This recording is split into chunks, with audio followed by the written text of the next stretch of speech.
ఓం శ్రీ గురుభ్యో నమః. ఓం సహనా భవతు సహనౌ భునక్తు సహ వీర్యం కరవావహై తేజస్వినామధీతమస్తు మా విద్విషావహై. ఓం శాంతి శాంతి శాంతి. ఓం శ్రీ గురుభ్యో నమః. హరి ఓం.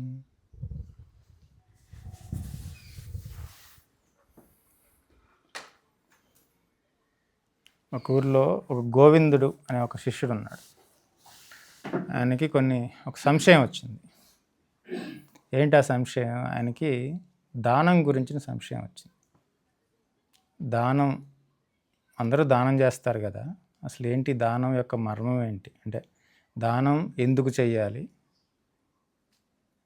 ఎలా చేయాలి,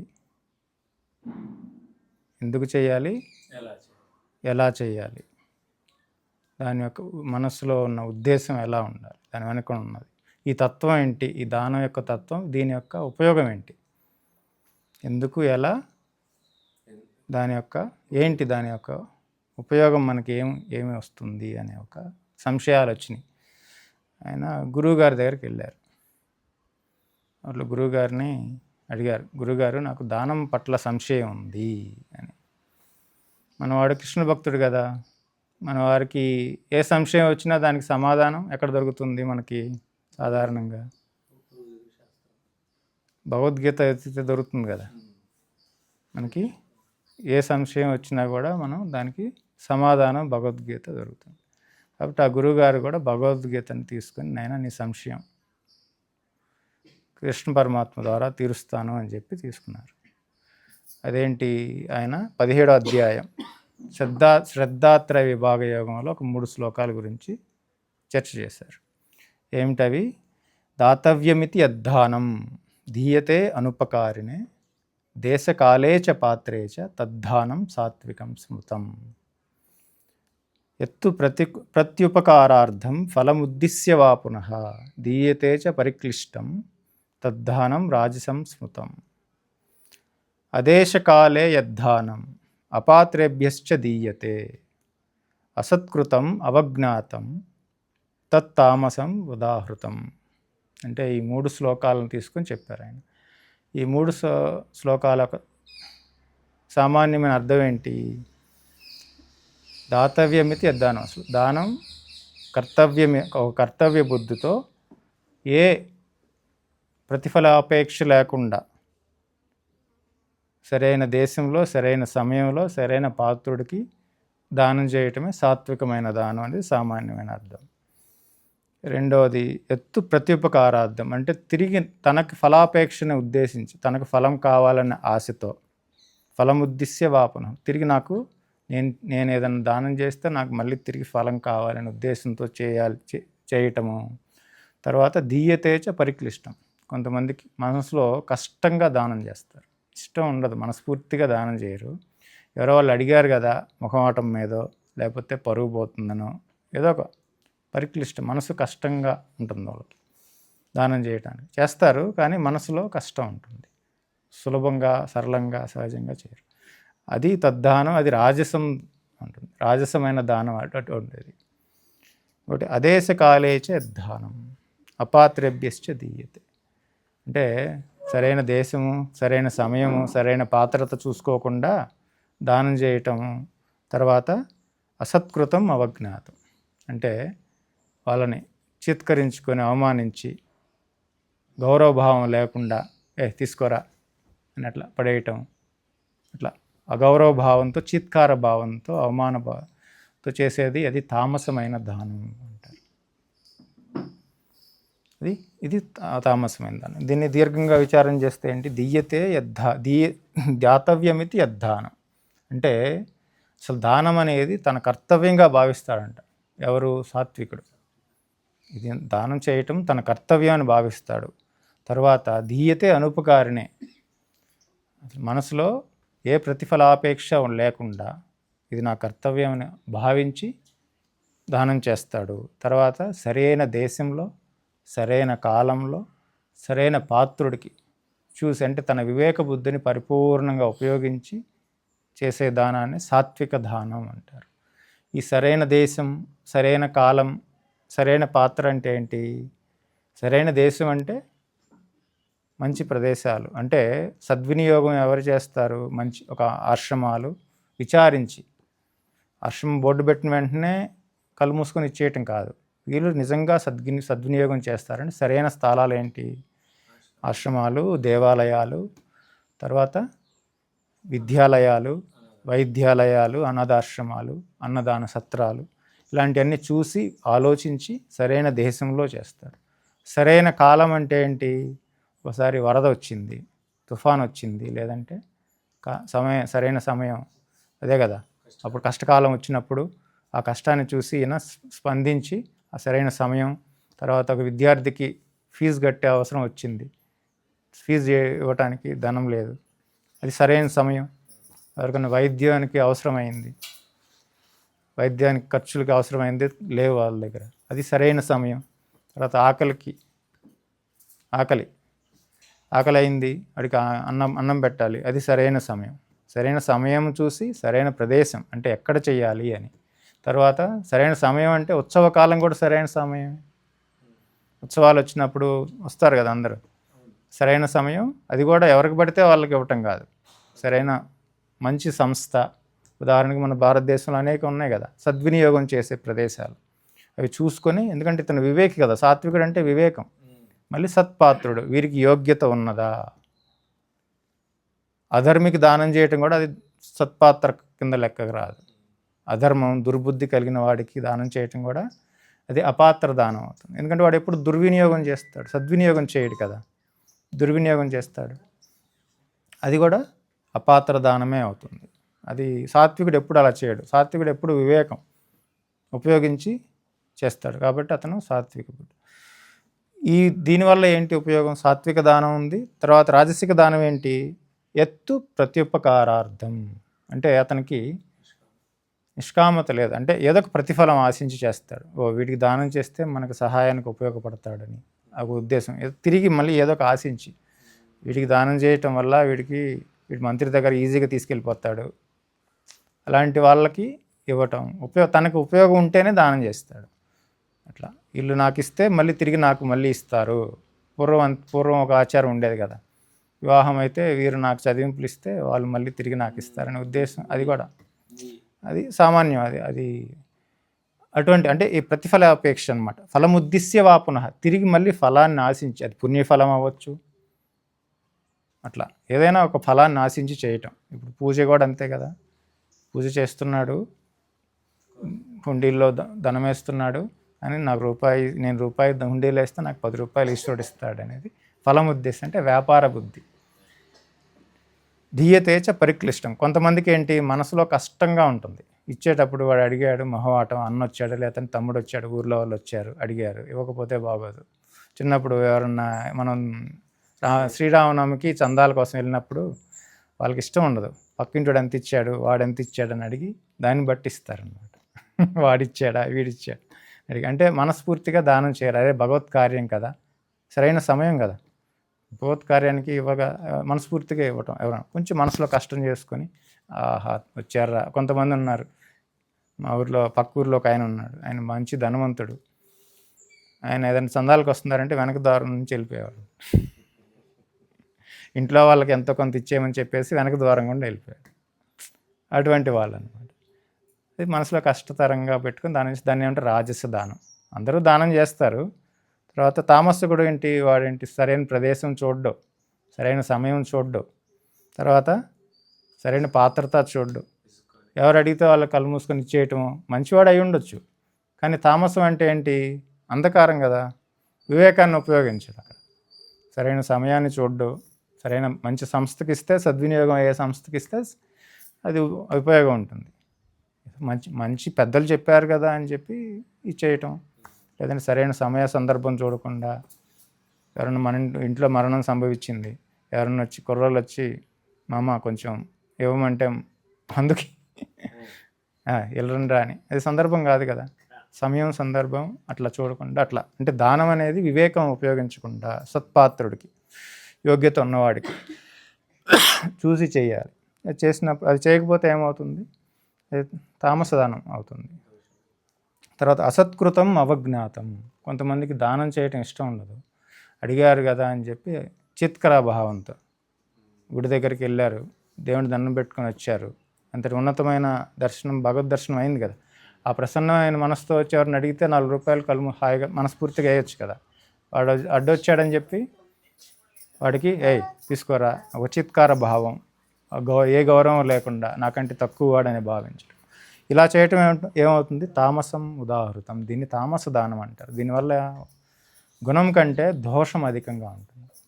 ఎందుకంటే అక్కడ ఒకటి వివేకం ఉపయోగించడం, అజ్ఞానం అంధకారంలో ఉన్నాడు, ఇంకొకటి అహంకారం, నేను గొప్పవాడిని, చీత్కార భావం, అడిగేవాడంటే చులకన భావం, అది చీత్కార భావం, అది అహంకారాన్ని వృద్ధి చేస్తుంది.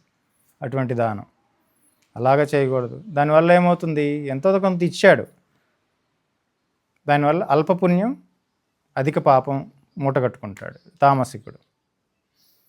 రాజసికుడికి దానివల్ల నేను ఇచ్చానని అహం వృద్ధి, నేను ఇస్తున్నాను, ఎందుకంటే ఫలం ఆశిస్తున్నాడు కదా, నాకు ఫలం ఆశించి ఇస్తున్నాడు కాబట్టి అహం అనేది వృద్ధి అవుతుంది, కానీ అహం క్షీణించదు, పుణ్యం వస్తుంది కానీ అహం కూడా ఉంటుంది, అహం వృద్ధి అవుతుంది. అక్కడ రాజస దానంలో ఆత్మశుద్ధి సంభవించదు. రాజస దానం వల్ల ఆత్మశుద్ధి సంభవించదు, చిత్తశుద్ధి సంభవించదు, పుణ్యఫలం లభిస్తుంది. తద్వారా ఎప్పుడు ఫలాన్ని ఆశించి చేస్తాడు కదా రాజసికుడు, అహంకార వృద్ధి అవుతుంది, నేను అనేది బలపడుతూ ఉంటుంది. ఎందుకంటే ఎప్పుడు లెక్కలు ఉంటాయి, లెక్క ప్రకారమే అక్కడ జరుగుతూ ఉంటుంది.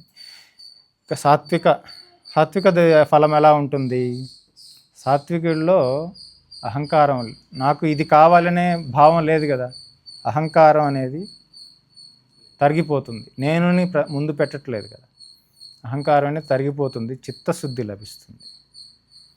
తర్వాత ధర్మం, తన ధర్మాన్ని, ఇది నా కర్తవ్యం అంటున్నాడు కదా, దాతవ్యమితి అద్దాను, ఇది నా కర్తవ్య భావం వల్ల అని భావించి చేయటం వల్ల అంటే నాకు ధర్మాచరణ, అక్కడ ధర్మాచరణ ఉంది, కర్తవ్య బుద్ధి ఉంది కదా, శాస్త్రాలు చెప్తున్నాయి, గురువులు చెప్తున్నారు, పెద్దలు చెప్తున్నారు అనే ధర్మబోధతో దానం చేస్తున్నారు, ధర్మవృద్ధి అవుతుంది.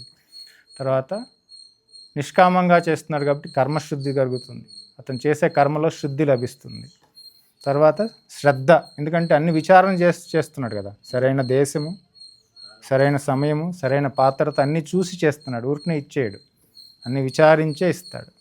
అలా అదేమవుతుంది, తన వివేకం వృద్ధి అవుతుంది, శ్రద్ధ కలిగిన వాడు, తన శ్రద్ధ వృద్ధి అవుతుంది, తద్వారా అతనికి భగవత్ కృప లభిస్తుంది.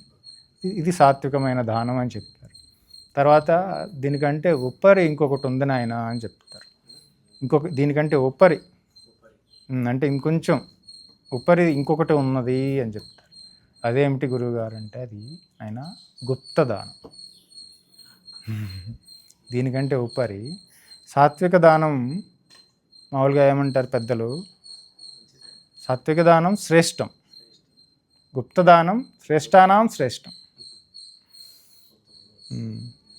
అందుకని సాత్విక దానం మంచిది, కానీ గుప్తదానాన్ని ఏమంటారు, అది శ్రేష్టం, అది శుద్ధ సత్వం నుంచి పుట్టింది, అది శుద్ధ సత్వం అని చెప్పొచ్చు దాన్ని. అంటే శ్రేష్టానాం శ్రేష్టం, అది అంటే ఇది ఆల్రెడీ సాత్వికుడిదే శ్రేష్టం, కానీ అది గుప్తదానం అనేది శ్రేష్టానాం శ్రేష్టం. అందుకనే దీన్ని విశేషంగా మనకి బాగా ప్రచారంలోకి వచ్చింది కొంత మహాభారతం, తర్వాత బుద్ధ భగవాన్ గుప్తదానం గురించి విశేషంగా చెప్తుంది. బుద్ధుడు ఏం చెప్తాడు, అందరికీ తెలియజేసి చేసే దానం కాదు నాయన, దానమే మంచిదే, సత్యమైన దానం అంటే గుప్తదానమే అనేవాళ్ళు ఆయన. సత్యమైన దానం అంటే గుప్తదానమే అన్నారు. ఏమిటంటే ఆయన ఏం చెప్తారంటే, యోదానం దత్వా నామం కరోతి సహ పుణ్యం అభిసందతి. ఎవరైతే తాను అనే దాన్ని ముందు పెట్టుకోకుండా తనని గుప్తంగా పెట్టుకొని చేస్తాడో అది విశేషమైన పుణ్యం లభిస్తుందంట. కాగోవే సుఖం అవహతి, దానివల్ల ఏమవుతుంది, నిజమైన సుఖం లభిస్తుందంట. అటువంటి గుప్తదానం వల్ల నిజమైన సుఖం అంటే ఏంటి, ఇక్కడ ఇంకా అక్కడ వ్యక్తి లేడు, నిజమైన సుఖం అంటే ఆంతరికంగా నుంచి ఒక సుఖం, ఆత్మసుఖం లభిస్తుంది దానివల్ల. ఎందుకంటే నేను అనేది అక్కడ ఏ గుర్తింపు లేదు కదా. ఆయన అందుకని ఒకసారి బుద్ధ భగవానుడు భిక్షాటనకి వెళ్తారు. భిక్షాటనకి వెళ్ళినప్పుడు ఒక స్త్రీ, ఒక పేద స్త్రీ వచ్చి ముఖం కప్పుకొని వచ్చి ఆయన పాదాలకు నమస్కరించి ఒక గుప్పెడు ధాన్యం ఆయన పాత్రలో వేస్తుంది నమస్కరించుకొని వెళ్ళిపోతుంది. ఆ బుద్ధుడి ముఖంలో ఒక చిరునవ్వు, ఒక మందహాసం ఉంటుంది. అప్పుడు ఆనందుడు ఆయన శిష్యుడు అడుగుతాడు, భగవాన్ ఎందుకు మీరు నవ్వారు అంటే, నాయన ఇప్పుడు లభించిందే ఇది శ్రేష్టమైన దానం అని చెప్తారు. ఎందుకు గురుగారు ఏమిచ్చింది? ఒక గుప్పెడు ధాన్యం ఇచ్చింది అంటే, నాయన ఇది రాజులు ఇచ్చే నాణ్యాల కన్నా, వ్యాపారులు ఇచ్చే ఐశ్వర్య ధనం కన్నా, పంచపక్ష పరిమాణాల కన్నా ఇది ఎంతో శ్రేష్టమైనది అంటే. ఆవిడ బ్యాక్గ్రౌండ్ ఏంటంటే, ఆవిడ ఒక పేద కూలీనాలి చేసుకునే వాళ్ళు అనమాట. పేద కుటుంబం, పిల్లలు, తల్లిదండ్రులు అందరూ ఉంటారు. కానీ ఆవిడ ఏం చేస్తుంది, ప్రతిరోజు వాళ్ళ కష్టంలో నుంచి ఒక గుప్పెడు, సాధు మహాత్ములు వస్తారే వాళ్ళకి ఏదో ఒకటి పెట్టాలని ఒక గుప్పెడు పక్కకు తీసి పెడుతుంది. ఆ గుప్పెడు దానాన్ని రోజు ఈ భిక్షకులకి, అది కూడా తన గురించి తనకి నేను ఇస్తున్నాననే భావన ఉండకూడదు అని ఒక పరదాలాగా ముసుకేసుకొని ఇంటి పక్కకు వచ్చి భర్తకి కూడా తెలియకుండా ఇస్తుంది. భర్తకి కూడా తెలియకుండా దానం చేస్తుంది. ఎందుకంటే పేదవాళ్ళు కదా, ఇవ్వకపోతే ఏంటి అని మనసులో ఉంటుంది కదా. వాళ్ళకే అది ప్రతిరోజు కష్టతరంగా నడుస్తుంది. అయినా కూడా ఆవిడ ఇది చెయ్యాలి, ఎందుకు అలా చేస్తావు, గుప్తంగా చేస్తావు అని ఆవిడని అడిగారంట. ఆవిడ పేరు శీలవతి.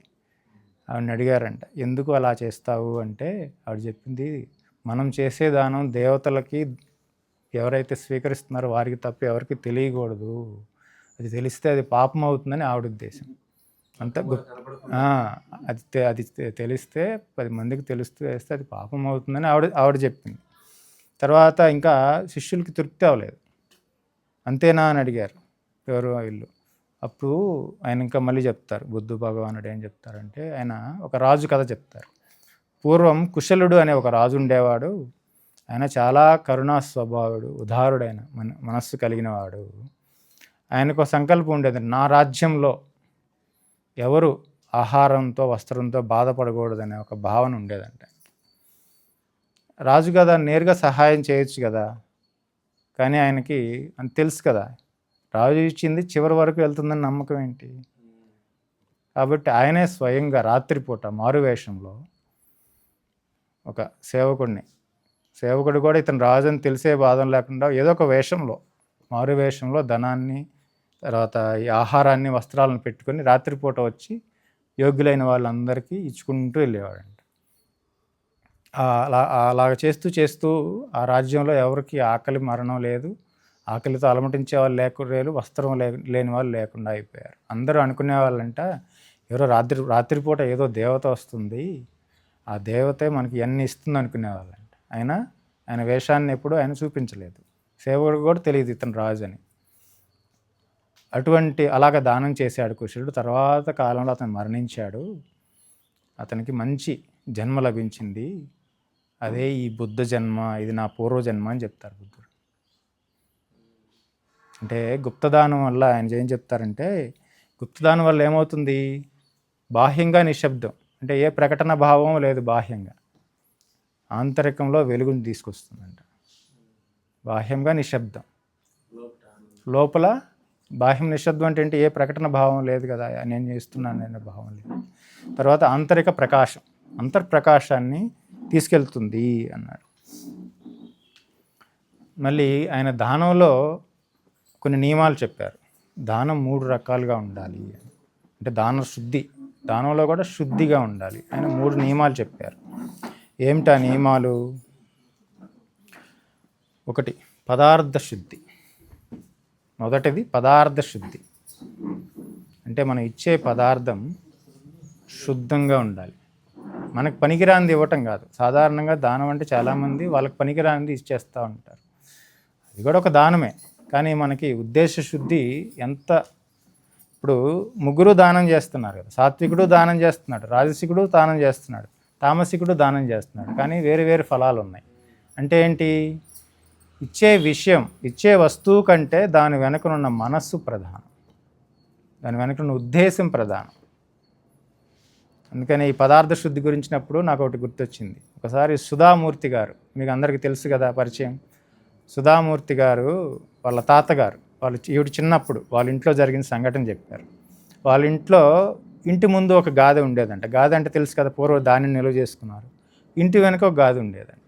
ఇంటి వెనక, ఇంటి ముందేమో దానం చేయడానికి పెట్టేవాళ్ళు, ఇంటి వెనకది వీళ్ళు ఉపయోగించుకునేవాళ్ళు. ఆయన అనేక రకాల ధాన్యాలు పండుతాయి కదా, ఆయన మంచి ధాన్యం తీసుకొచ్చి దాంట్లో పెట్టేవాడంట, ముందు ఇంటి ముందున్న దీంట్లో గాదెలో. వెనక కూడా పెట్టుకునేవాడు. అందరూ మిత్రులు, బంధుమిత్రులు వచ్చి ఎందుకు దానం చేసేవాడు, వేరే ధాన్యం ఉంది కదా, అదంతా వేరే ధాన్యం అంతా అమ్మేసేవాడు. ఆ ధాన్యం పెట్టుకొని అది దానం చేయొచ్చు కదా, ఇదెందుకు దానం చేస్తావు అని అడిగారు, అనేవాళ్ళంట. ఎవరు? బంధుమిత్రులు, స్నేహితులు. అప్పుడు సుధామూర్తి గారికి కూడా డౌట్ వచ్చింది. తాత, అలా ఎందుకు చేయలేదు, ఇలా ఎందుకు చేస్తావు అని అడిగిందంట సుధామూర్తి గారు. అప్పుడమ్మా, మనం ఇచ్చేది మంచిది ఇవ్వాలి, మనం ఏదైతే తింటున్నామో అదే ఇవ్వాలి, అందరూ భగవత్ స్వరూపులే, కాబట్టి ఇచ్చేవాడిని చులకనగా చూడకూడదు, మనకంటే తక్కువ వాడని, మనకి పనికిరాంది, మనం అది తినం కదా, మనం తిన్నది మనం ఎలా ఇస్తాము అని ఆయన చెప్పారంట. కాబట్టి మనం ఏది తింటున్నామో అదే వాళ్ళకి ఇస్తున్నాము, మనకి పనికిరాంది ఇవ్వటం కాదు దానము, ఇక్కడ భగవత్ స్వరూపులుగా భావించి మనం ఏదైతే స్వీకరిస్తున్నామో అదే వాళ్ళకి ఇవ్వటం. అది ఏంటి? అది పదార్థ శుద్ధి అంటే. తర్వాతది ఏంటి? మనశ్శుద్ధి. మనస్సులో మంచి ఉద్దేశం, సదుద్దేశంతో ఇవ్వటం.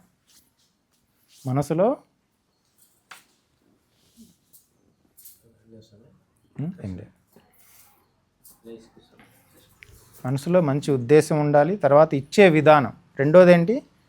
దాని వెనుకున్న మనస్సులో పవిత్రతా భావం. మన యద్భావం తద్భవతి. మనకి ఏ భావంతో మనం దానం చేస్తున్నావో మన ఫలం కూడా అటువంటిదే ఉంటుంది. తర్వాత ఇచ్చే విధానం. ఇచ్చే విధానం మనం ఎంతో మర్యాదగా, గౌరవపూర్వకంగా అలా ఇచ్చినప్పుడు, తద్వారా ఈ 3 నియమాల ద్వారా దానం చేస్తే అప్పుడు ఏమవుతుందంటారు బుద్ధ భగవానుడు, అది దానికి విశేషమైన పుణ్యం లభిస్తుంది. తద్వారా ఎటువంటి పుణ్యం అంటే ఆయన చెప్తారు, మోక్షద్వారాల్లో మొదటి ద్వారం దానం అని చెప్తారు బుద్ధ భగవానుడు. మోక్షద్వారాల్లో మొదటి ద్వారం దానం. ఈ విధంగా చేసినప్పుడు ఆయన కుశలుడు అనేది ఎవరిది? ఆయన పూర్వజన్మ అని చెప్పాడు కదా. ఆయన ఎలా అయ్యారు? బుద్ధుడు అయ్యాడు. అంటే ఆయనకి అక్కడ ఏమైంది? కొంచెం చిన్న వ్యత్యాసం ఉంది. సాత్విక దానానికి, శుద్ధసత్వమైన గుప్త దానానికి చిన్న వ్యత్యాసం ఉంది. సాత్విక దానంలో ఏంటి? అక్కడ తన కర్తవ్యంగా భావించి చేస్తున్నాడు. నిష్కామత ఉన్నది. ఇంకా నా కర్తవ్యం నేను చెయ్యాలి అనే ఉద్దేశంతో చేస్తున్నాడు. గుప్తదానంలో ఇంకొంచెం సూక్ష్మంగా ఏముంది? అక్కడ దయా కరుణ అనేది ఉన్నది. అక్కడ నా కర్తవ్యం అని కాదు, మనసులో ఆ దయా కరుణ పొంగటం వల్ల అది కూడా నన్ను ఎవరు గుర్తించకూడదు, నా పేరు ప్రతిష్టలు కూడా ఏమీ ఆశించకుండా నిష్కామంగా ప్రేమతో కరుణతో చేస్తున్నాడు కదా, తద్వారా దానివల్ల ఉత్తమమైన ఫలం లభిస్తుంది. కనుక ఇటువంటి గుప్తదానం వల్ల విశేషమైన పుణ్యం, అనేక జన్మల పాపం తొలగిపోతుంది నాయన అని బుద్ధ భగవానుడు ఆనందుడికి చెప్పాడు. తద్వారా అలాగనే ఎవరైతే వీళ్ళు ఉన్నారు కదా, ఈ మాత ఎవరైతే ఈ దానం చేస్తున్నారో చిన్న గుప్పెడిది, తర్వాత వారి భర్త గారికి రాజప్రసాదంలో ఏదో చిన్న ఉద్యోగం వల్ల వాళ్ళ పేదరికం కూడా పోయింది తర్వాత కాలంలో. అందుకని ఆయన గుప్తదానానికి అంత ప్రాధాన్యత ఇచ్చారు. వాళ్ళకి మోక్షద్వారానికి నేరుగా ప్రయాణం. గుప్తదానం అంటే అంతటి శుద్ధి జరుగుతుంది. సమానంగా అందరూ దానం చేస్తారు, కానీ ఎక్కడ ప్రాధాన్యత ఎక్కడ ఉంది? తన మనస్సులో ఉంది. దాని వెనుకున్న మనస్సులోనే అక్కడ ప్రాధాన్యం. ఏది ఇస్తున్నావు అని కాదు, ఏ ఉద్దేశంతో ఇస్తున్నావు. మన మానసిక శుద్ధత, మనశ్శుద్ధిగా ఇస్తే అక్కడ విశేషం. ఇంకా భౌతికం కాదు, అలౌకికమైన పుణ్యం. అలౌకికమైన పుణ్యం అంటే ఏంటి? నేరుగా ఆత్మ సాధనలోకి పంపిస్తుంది. అంతటి దానం వల్ల కూడా బుద్ధులు అవ్వచ్చు, జ్ఞానం సంపాదించవచ్చు అనేది బుద్ధ భగవానుడు మనకి చెప్పారు. సాత్వికత వల్ల కూడా అది ఇంకా శుద్ధ సత్వం. గుప్తదానం అనేది మన మహాభారతంలో ఉన్నది, మనుస్మృతిలో ఉన్నది, మనకి ఇక్కడ మనకి బుద్ధ భగవానుడి జీవిత చరిత్ర కూడా ఉన్నది. ద్వారా అందరూ అటువంటి సద్మనస్సుతో దానం చేస్తే మంచిది అనే భావన. అందుకని దానం గురించిన ఆ గోవిందుడి సంశయాలు ఈ విధంగా వాళ్ళ గురువు గారు తీర్చారనమాట. అప్పుడు ఆయన సంతోషంగా తృప్తిగా దానం గురించిన జ్ఞానాన్ని సంపాదించుకొని అలాగ ఆయన సన్మనస్సుతో దానం చేసి ఆయన మోక్ష మార్గంలోకి ప్రవేశించారు. అలాగనే దానం యొక్క మర్మం తెలుసుకొని దానం చేస్తే దానికి మనకి ఏమి కావాలి అనేది మనం నిర్ణయించుకోవాలి. దానం అనేది మంచిదే, అందరికీ తెలుసు. దానం గురించి ఎవరికి తెలియదు, దానం చేస్తే మంచిదని అందరికీ తెలుసు. కానీ మనం ఎలాగ ఇస్తే ఏంటి అనేది మనకి ఆ దానం యొక్క మర్మం తెలుసుకొని చేసినప్పుడు అక్కడ కర్మశుద్ధి, మనశ్శుద్ధి అన్నీ లభిస్తాయి. అప్పుడు అందరికీ అటువంటి మనశ్శుద్ధి, కర్మశుద్ధి లభించాలని గురువుగారిని ప్రార్థిస్తూ ఈరోజు ముగిద్దాం. ఓం శాంతి శాంతి శాంతి. మాకు ఇంత వివరంగా తెలియస్తాం నిజంగానే కదా. మాకు అందరికేమో దానంలో, గుప్త దానంలో ఇంత పవిత్రత ఉంది అనేది మాకు తెలియదు. ఇప్పుడు మాకు వచ్చి మేము ఏడున్నామో, మేము ఎలా దానం చేసుకోవాలా అనేది ఈ రోజు నుంచి మనం అర్థం చేసుకొని మంచిది. గురుపేరు